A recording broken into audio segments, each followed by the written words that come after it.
Hello বন্ধুরা, good morning সবাইকে। সবাই কেমন আছো? আশা করি খুব ভালো আছো। আর আমিও মোটামুটি একটু ভালোই আছি। আর এই সময়তে ভালো থাকার কথাও নয়, আজকে এটা কালকে এটা লেগেই আছে আমার। আর একদম অসুস্থ আমি।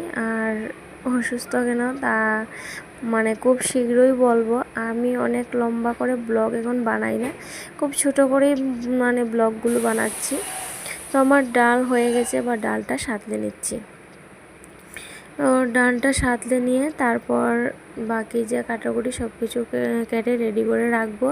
আর এদিকে বাবাসোনাকে স্কুল থেকে আনতে হবে, ওকে আনার টাইম হয়ে যাচ্ছে।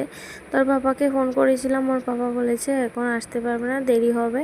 তো আমি ওর জাম্মাকে বলেছি যে ওর যেটুকু এখন যাবে না, তো আমার যা বলেছে ওর যেটু যাবে গিয়ে নিয়ে আসবে। তো আমার ভাসুরের ছেলেও একসাথেই আসে, ওরা দুই ভাই, তো লাগিয়ে নিয়ে আসবে। আমি ঠিক করে দেবো, সেটা করেছি, সেটা একদম কেটে গেছে।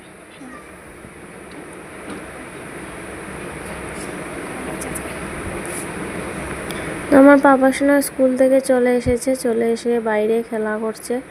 আর এই যে এখানে ডাল রেখেছি, পেঁয়াজ কেটে রেখেছি, এখানে কারকোল দুটো ছিল, আর আলু ভেজে রেখেছি, আর ডাল, আলু ভর্তা, এসব কিছুই আজকে রান্না করছি। ভেবেছিলাম শুধু আলু ভর্তা করেই খেয়ে নেব, শরীরটা এত খারাপ লাগছে। কিন্তু তারপরও যে ভাবছি শুধু ভর্তা দিয়ে কি ভাত খাওয়া যাবে, তার জন্য ডাল ভাজি আর ডালের বড়া আলু ভর্তা বানিয়ে নিলাম। তারপর এখানে ভাত খেয়ে চলে আসলাম কলের পাড়ে বাসন ধুতে। তো এখানে বাসন ধুচ্ছি, আর এখন না ভাত খেয়েছি, তারপর আর বসতে পারছি না, এমনিতে বসতে পারছি না।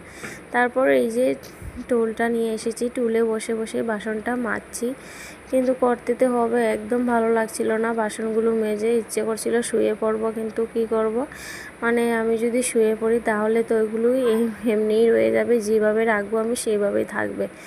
আর এই যে ওরা মিস্ত্রিরা কাজ করছে, আমাদের ঘরে কাজ করছে, আমাদের ঘরে বলে আমার শ্বশুরের ঘরটা ঠিক করছে। ওনার ঘরটা প্লাস্টার করা ছিল না, এমনিতেই শুধু ভিতরটা প্লাস্টার করে আর নিচটা ফ্লোরটা শুধু হয়েছিল। তারপর আমার শ্বশুর এখানে থাকেন, তো এবার এই ঘরটা ঠিক করা হচ্ছে, তাই মিস্ত্রিরাও কাজে এসেছে।